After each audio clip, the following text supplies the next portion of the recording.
Zambalola pambola bino. Idombe na nkolo. Boza basi baku malamu. Nde botiki nyonso boye nanu koyoka Yesu wana. Nde na lobi boza na assurance déjà ya salut. Amen. Zamba zwa lokumu. Toko tarder vraiment te. Toko benga évangéliste Nabiso Gerinduka. Yende akoya pona kofongola bilulu bala moko akota na intervention na ye. Amen ba mama. Avant benga ye vraiment na kumisi Nzambe na remercier Nzambe na saluer présence ya Nzambe kati na biso pe présence ya ba servante de Dieu nyonso na zomo na kati no esika na pesi bino mbote na kombo na Yesu. Wana tanto zo benga évangéliste Gerinduka boya kofongola milulu pe akota na intervention na ye totela biso betele na biso maboko makasi.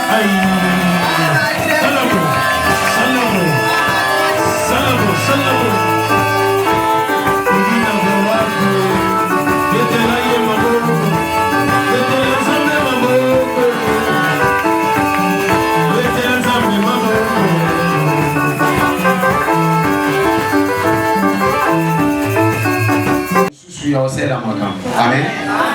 Maman, alléluia.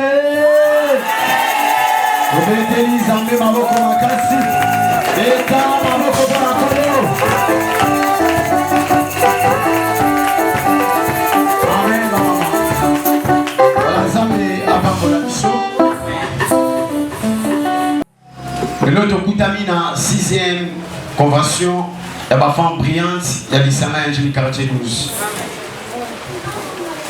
Bien aimé, convention les années. Parce que ne voyez avoir sorti aux sociaux convention des fois au bima awa ne le voter. Convention les années. Parce que c'est un abisso, toko t'as un milieu d'abisso. Mais ni otoyo koluka awa, ni ne va bengi convention. Déjà, moi convention. Et ça a origine purement juridique. Amen. C'est-à-dire que le bien na bato basala droit. Ya kuna nde ba manolaka otengi convention. Mais comme convention, bien que ça a origine juridique, mais ça a ba signification et mêlé sans débat il y a circonstances. Dans le contexte où vous religieuse. Vous avez la convention politique. Vous avez la convention juridique. Donc, ils ont dépendent dans les circonstances et dans le contexte où vous avez mais moi, la convention est liée à l'Urbanie.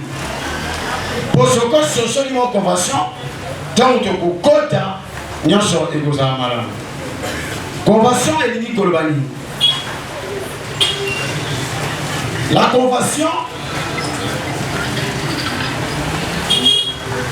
c'est un rassemblement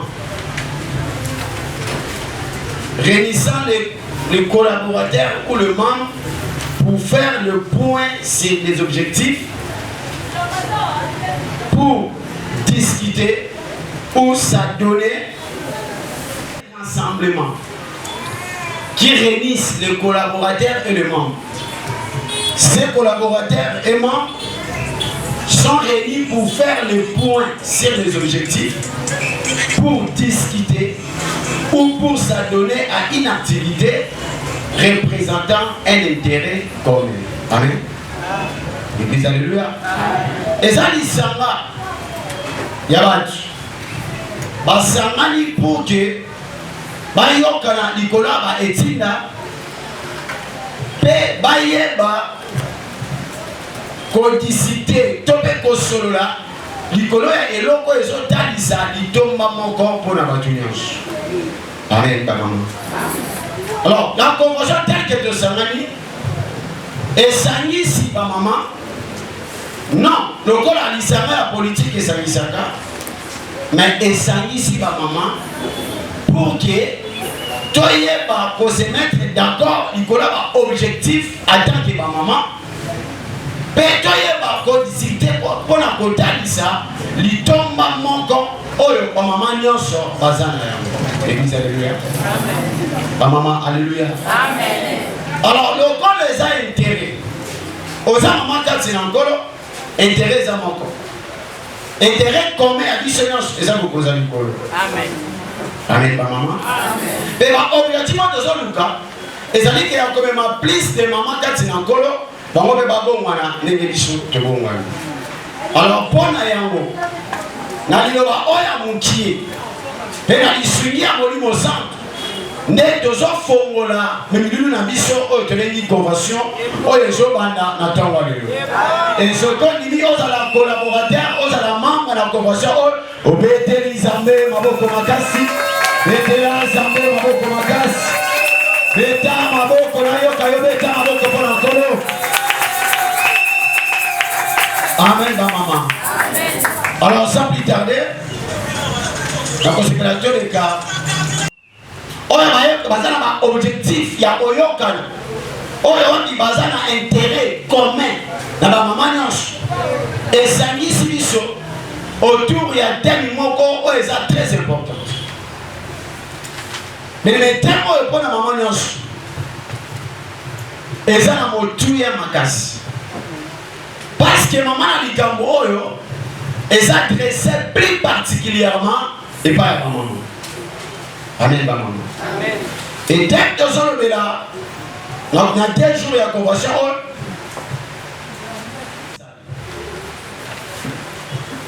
Bien aimé dans le Seigneur, aux maman, aux jeunes sœurs, et chaque fois, dans toute jeune sœur, il y a une mère. Amen. Dans toute jeune sœur, il y a une mère.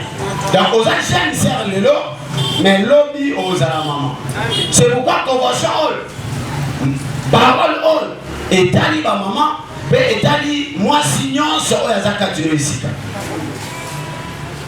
La femme qui a la silence qui salue et ça concentré c'est na ba signons sorti. Mais je me suis dit et c'est qu'il a posé question il y a un moment il a banalité à eux. Et si quand vous allez, le corps de la maman Kati Nankolo, est-ce que tu as l'assurance du salut ou pas? Ma maman, alléluia. Est-ce que vous avez l'assurance si elle obéit côté Zati? Vous avez l'église, vous avez la Kazam, vous avez la Mokambi, vous avez le Sam, vous avez la maman, vous avez un protocole, vous avez le tout ça c'est bien. Est-ce que tu as l'assurance du salut? Qui s'en à l'obiko? C'est-à-dire que ceux qui s'en à l'obiko, et ça quelque chose, si moi je suis à l'obi, ne les a boyé, on a bika. Église, alléluia. Amen. Alors moi, toi, dans l'assurance de bika, à ta niveau, il y a l'élo, à cause de la cité, il y a à cause de la cité, il y a un problème de la vie, parce qu'elle a l'assurance du salut. Amen. L'église, alléluia. Amen. Ça dit, Abraham, alors qui? Il dit, même si je mets là, on pose la petite attente. Alors s'apprécier. Il dit qu'on a joyé. Avant de répondre à s'apprécier. Parce que, parce qu'il y a une assurance, il y a l'obéi. L'église, alléluia. Une femme qui a l'assurance du salut. Et avant tout, je verrai, on a défini l'assurance du salut. Pour ce temps, ce seul yango, nous devons mettre ensemble. Amen, maman. Amen. C'est quoi? L'assurance du salut, c'est la certitude absolue, basée sur la parole de Dieu. L'assurance du salut, c'est la certitude absolue, basée sur la parole de Dieu, virgule, que les croyants possèdent la vie éternelle en Jésus-Christ. L'assurance du salut, c'est la certitude, c'est une ferme conviction Et ça qui ça va manquer à ma casse. Mais qui ça va yango. Et ça basé sur la parole de Dieu. Amen. Amen. Donc c'est la certitude. C'est une ferme conviction basée sur la parole de Dieu que nous avons la vie éternelle en Jésus-Christ. Donc maman a un quatre n'angolo. Et c'est que chaque jour il y a vie naïe. Église alléluia. Et tant que ça paraît quelque chose de plus facile. Et là on dit maman va là derrière on a déjà Jésus. Église alléluia. Amen. Là maman va mais n'est-ce pas on a Jésus. Mais par le but et sa certitude mon absolu. Quand on dit absolu et il m'a la certitude mon mobile manayango. Confiance mon entière. Conviction mon totale. On les a basés à Nicolas mon ensemble. Mais il y a certaines moments, on va s'accater la mission.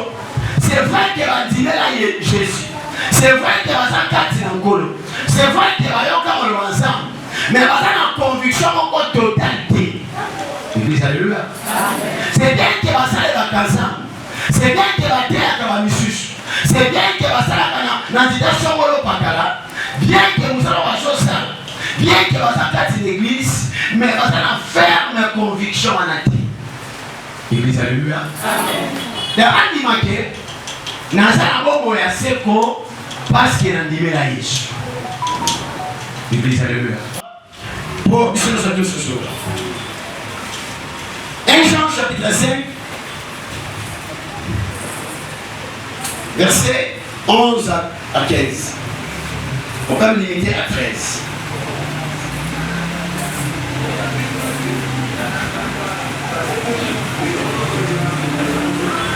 Alors, 1 Jean, chapitre 5, verset 11 à 13.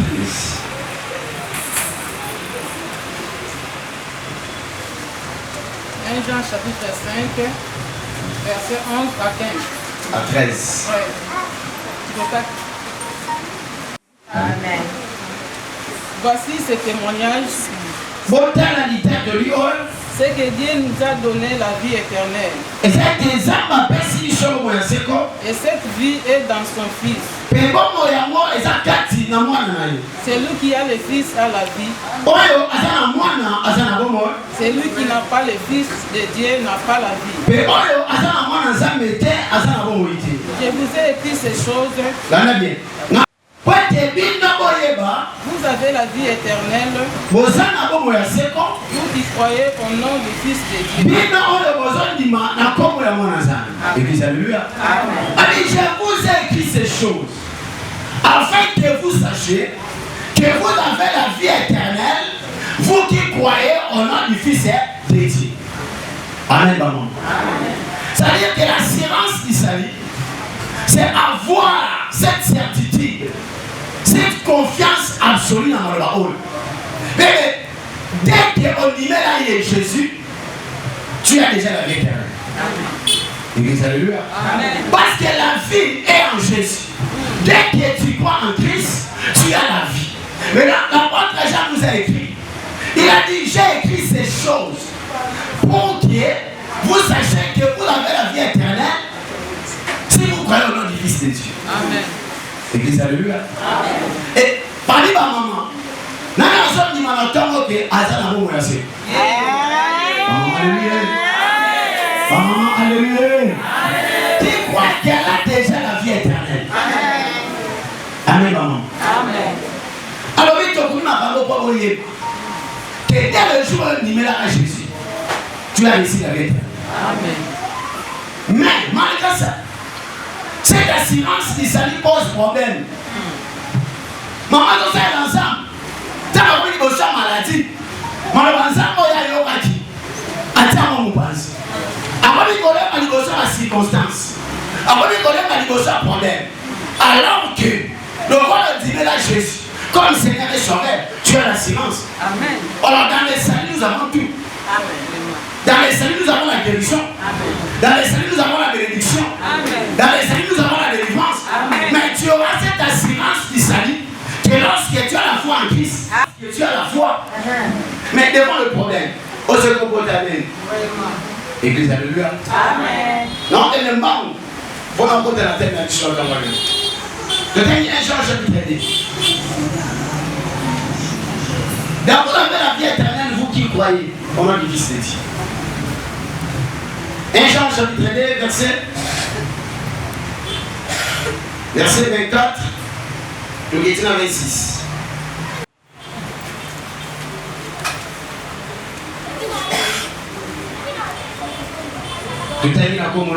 Amen. En vous.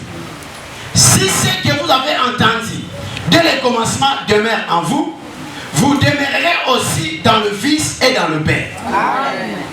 Et la promesse qu'il nous a faite, c'est la vie éternelle. Amen. Église, alléluia. Amen. La promesse qu'elle nous a faite, c'est la vie éternelle. Je vous ai écrit ces choses au sujet de ceux qui vous égarent. L'onction que vous avez reçu de lui demeure en vous et vous n'avez pas besoin qu'on vous enseigne. Mais comme l'onction vous enseigne toutes choses et qu'elle est véritable et qu'elle ne ment point, qu'elle n'est pas un mensonge, demeurez en lui selon les enseignements qu'elle vous a donnés. Amen. Amen, ma maman. Amen. Ce que vous avez entendu dès le commencement. On t'a prêché que si tu crois en Christ, tu as la vie éternelle. Chapitre 15. L'évangile que je vous ai annoncé, que vous avez reçu, par lequel vous persévérez, et dans lequel vous êtes sauvés, si vous les retenez tel que je vous l'ai annoncé. Au cas contraire, vous aurez écrit en vain.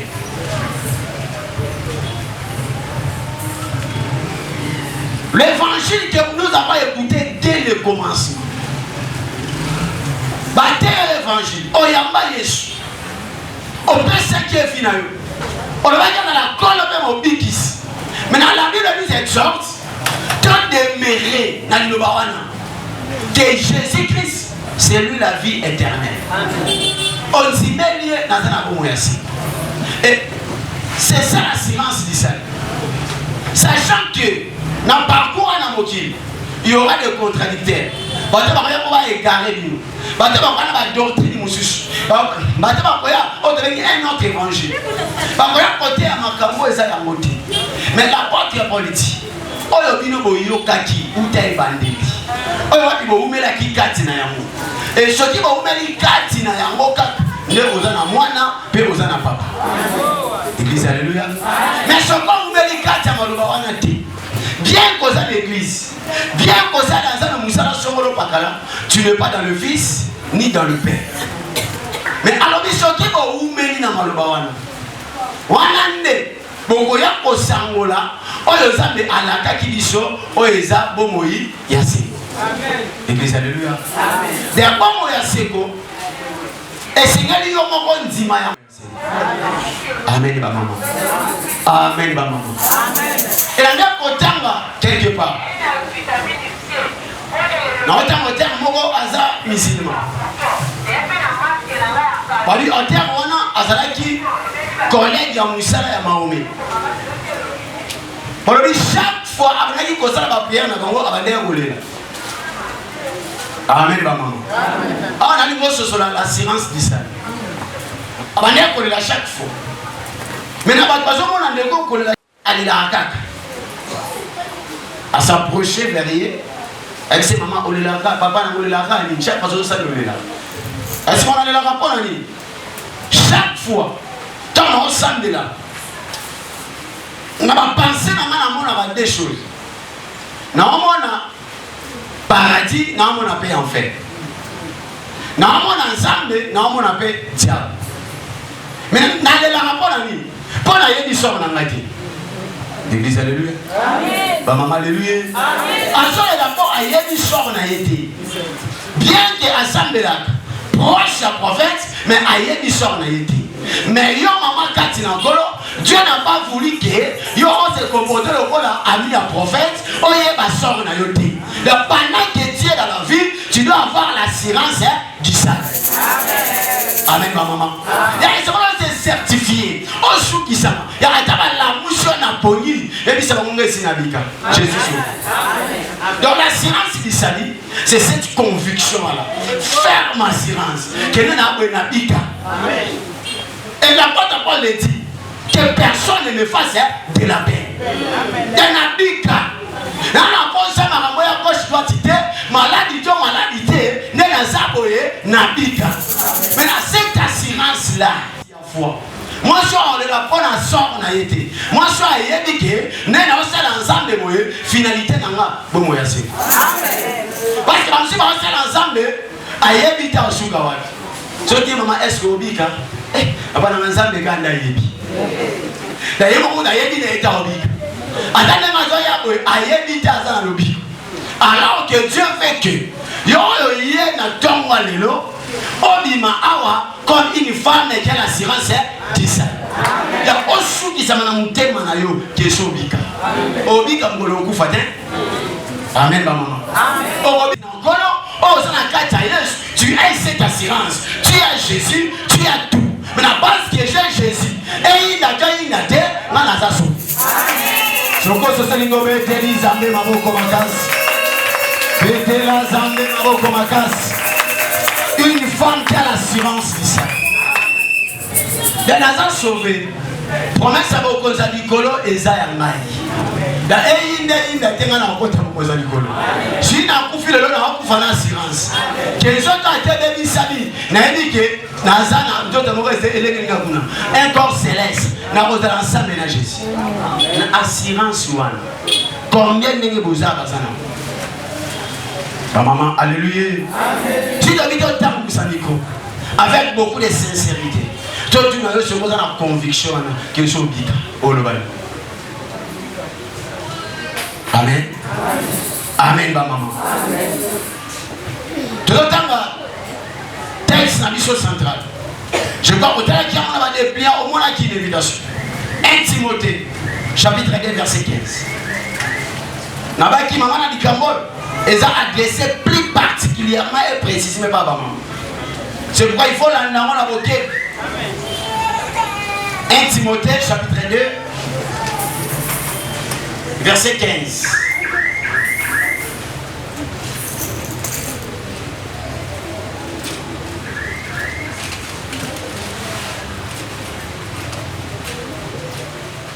Il a représenté verset 14.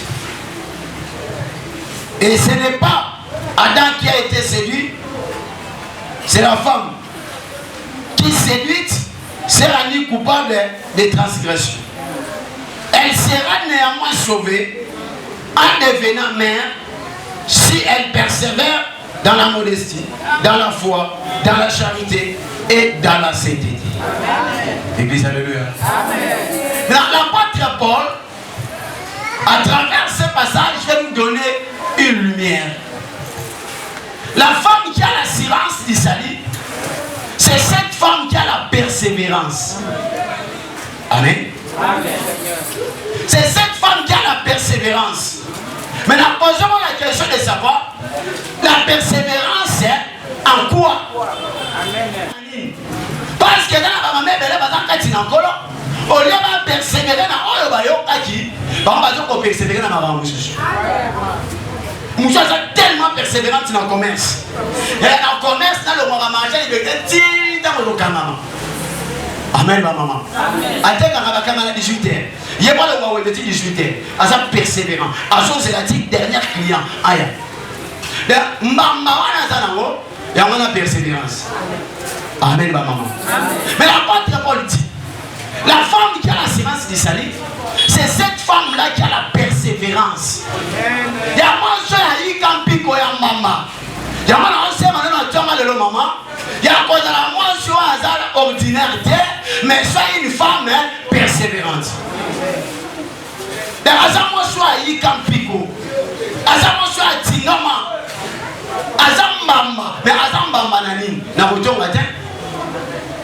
Amen maman. Amen. Azambamba na boinate. Azambamba na mabete. Mais Azambamba na makambo yo kaka uta ebandeli. Oyo wapi andimelaka, oyo pesa ebo mwasi. Ya il faut persévérer na makambo. Makambo ezani. Église, alléluia. Amen. Maintenant, Matthieu 24, verset 13. Mais on a 10, 13. Bible dit, celui qui persévérera jusqu'à la fin sera. Il y a un moment, il y a une femme ordinaire, mais soit une femme persévérante. Parce que c'est la persévérance qui te donnera les saluts. Maintenant, quand tu as la persévérance, parce que la persévérance qui donne le salut, c'est là que tu peux dire que j'ai l'assurance du salut. Est-ce que Moutouma se souligne bien? Moutouma se souligne bien. Parce que tu as la persévérance. Et que la persévérance lui donne le salut. Une femme persévérante a aussi l'assurance du salut. C'est cette femme-là. Mais quelque chose que va aborder elle doit persévérer en quoi? On peut persévérer dans lui. Mais dans le terme de ça, la femme qui a l'assurance du salut, c'est celle qui persévère dans le. Cette femme qui a l'assurance du salut, cette femme persévérante, elle ne persévère pas dans les injures, elle ne persévère pas dans le comportage, elle ne persévère pas dans le querelle. Mais c'est cette femme-là qui persévère dans la foi. Et à Azambamba. Et je pense que ça, moi, à la nuit qu'on imagine la dernière carré dans nous. À Tika, on imagine ça, je dis quitter.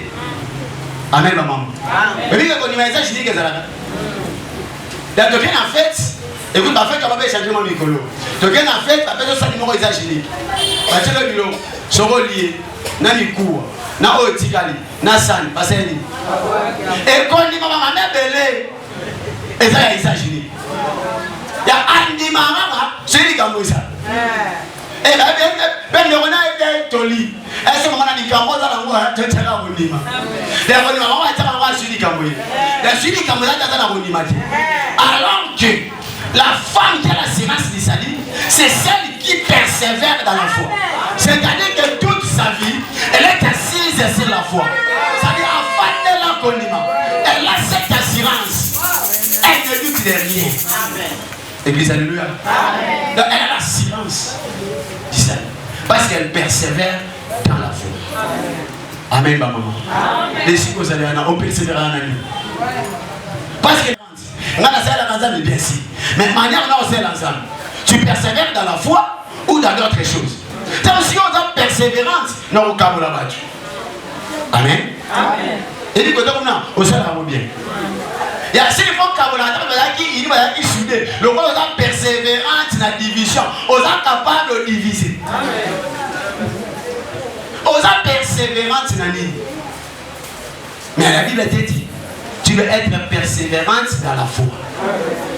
Mais dans ta persévérante dans la foi, c'est alors que tu auras l'assurance du salut. Amen, ma maman. Tu as dit combien d'années? Tu as 1 Timothée, chapitre 4, verset 1 à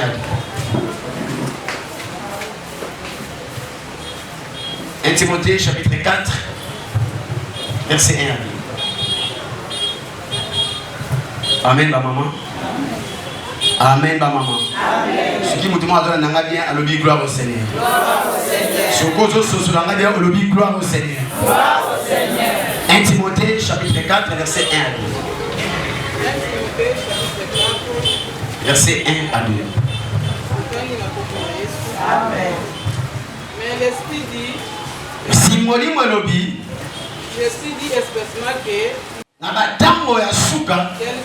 abandonneront la foi. Et belé bakosinola koti. Pour s'attacher à des esprits destructeurs. Pona kokangama na milimo ya lipengwisi. Et à des doctrines de démons. Pena malakisi ya bademon.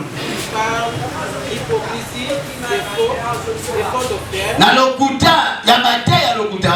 Par la marque de la hypocrisie dans leur propre. Pe baso kolatisama ele mwakobebisama na bomoto na bango ya kati. Amen, ma maman. Amen.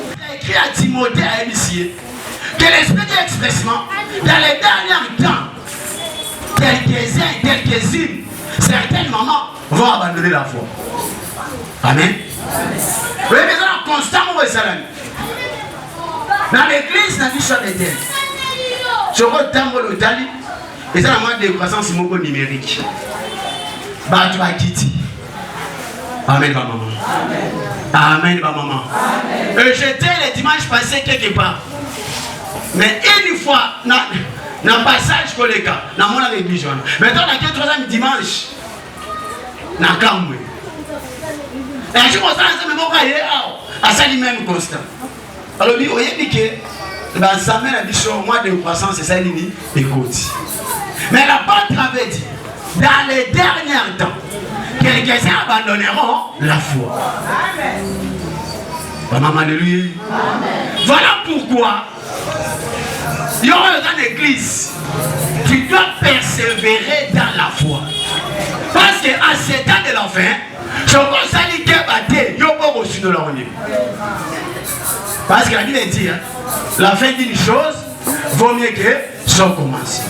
Comment c'est bien. Mais aussi, ça n'est pas de problème. Mais néanmoins, dans le temps, dans les derniers temps, quelques-uns abandonneront la foi. Pourquoi ils abandonneront la foi? Ils vont s'attacher à des doctrines, des démons. Ils vont s'attacher à des esprits.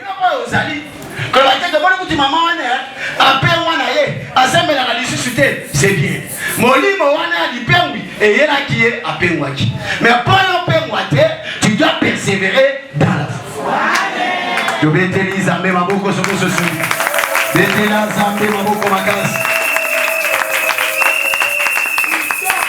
Il y aura des esprits qui vont séduire. Et d'abord ici, à Saïni, Jacques féminin, Android. Amen, maman. Il y a un Android. Il y a matin église, il y a un Android. C'est Calibal un Android. Amen, maman. Amen, maman. C'est-à-dire que, par contre, préférer, mais attends, Yoki, mais a commis devant un choix. Faut-il n'a pas la monobasa, tu n'as pas la honor internet. Mais là, on a quand on a dit qu'on vit dans la yomo, et diable aïe, a dit qu'on rejet foi. Et n'est-ce pas maman on a entendu le diable a envie à lutter pour la bande. Diable a posé sa vie à Moussa à l'autre. Des lumières, à la rage des lumières, avec une beauté tellement, une beauté extraordinaire. On a posé sa beauté, on a posé sa beauté. C'est que les diables cherchent à détruire en toi, c'est ta foi. C'est pourquoi, maman, tu dois persévérer dans la foi. La foi. Parce que il y a la crise qui devant le diable. Quand vous voyez, à ça qui est retour, il y a mon loisir. Oh, il y a le voyez, avant l'église, il faut passer la vie à bêter le lobby. Et le nom de la raison, pourquoi? Parce que ma persévérant ici sur la foi.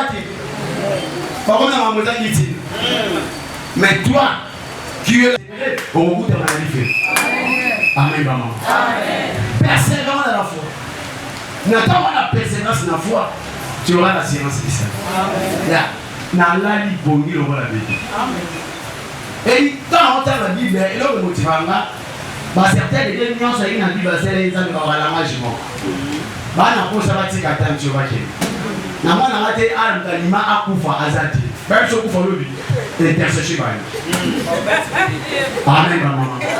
Même si on kufa intercession au bana, on va passer. Mais la note ya pamba, oh yebite ezayote. Et quand tu as maman de la ici même. Ouais, tu connais ton kufi. Mais maman ne soit pas ba Pierre, ba Jean. Parce que vous préférez les petits quand vous êtes pas tout en ensemble. Parce que, avec les autres, est-ce que, ils ont un mot sur moi dans la séance, il y a foi. Ils ont un mot sur moi dans la séance, il y a salut. Est-ce que la maman m'a occasion de persévérer dans la foi?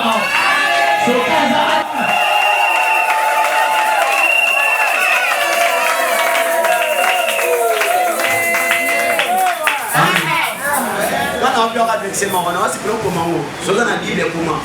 Comment on a géré? Comment on a maté à eux? Romains chapitre 14, verset 22. Maman, il a dit chaud, mais toi, comment vous parlez?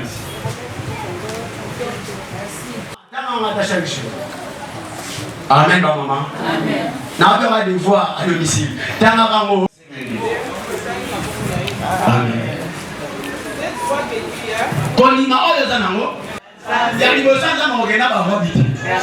Libosa ba ogena bi amana tekiti. Ogena apangu na yote. Mais devant Dieu, tu vas aller avec la foi. C'est il y a la foi collectivité. Il y a pas tellement nazali na famille à chrétien. Foi wana te. La foi est individuelle. Car les salis aussi est individuel. Et la foi que tu as, garde ça pour toi-même, hein, devant. Pas difficulté Goya, pas de caractère de Goya, opposition Goya. Mais on a Goya capiko qui n'a pas la obika. Ça m'a persévérer dans la foi. Na wanga na yote. Nandi me la esprit séducteur te. Nandi me la doctrine de démonter. Na s'attacher à la doctrine à batuté. Mais encore nandi me la yo, na comme na Yesu Christo. Tout ça ne pas dans ça.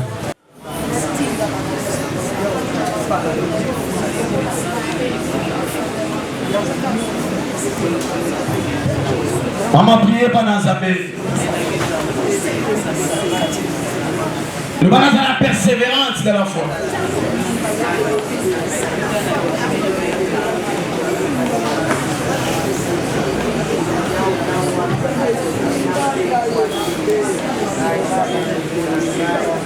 Na comme on a eu. Pour prier, quand il s'en une fois ferme. Une fois, on est dit,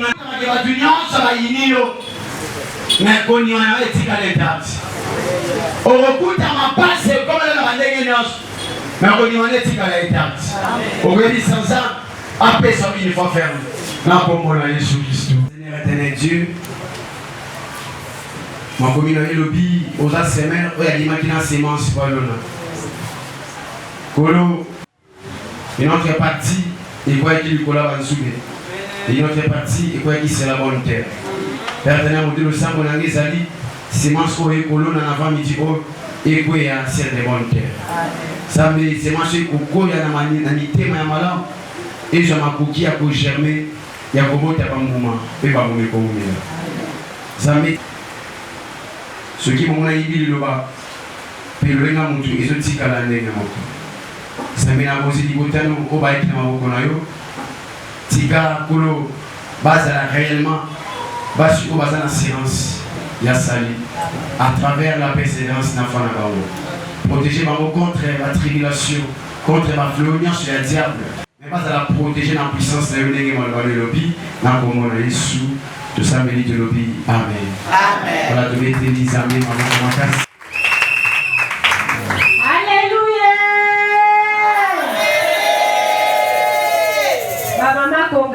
Alléluia.